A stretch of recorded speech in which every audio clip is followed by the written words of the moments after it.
This is the solution to the vibration problem that I've been having the last couple of days. A 3D printed coupler made out of TPU. It got some flex to it, but it's pretty much solid.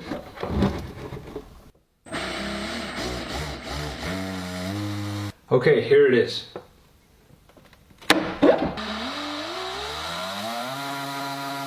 Look, I made it a bit longer so we can move the motor back, which seems to magically make all the vibrations disappear. Thank you very much. You see, I don't think this is going to fail.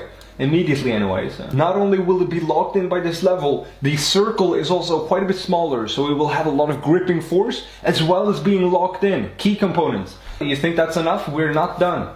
Not only will it be printed laying down, so we have the layers horizontal, IQ 200. It will be printed in solid TPU, which makes it basically solid, but it does have some flex to it, and it's the reason why I don't think it's gonna get shredded apart. I think this is gonna work.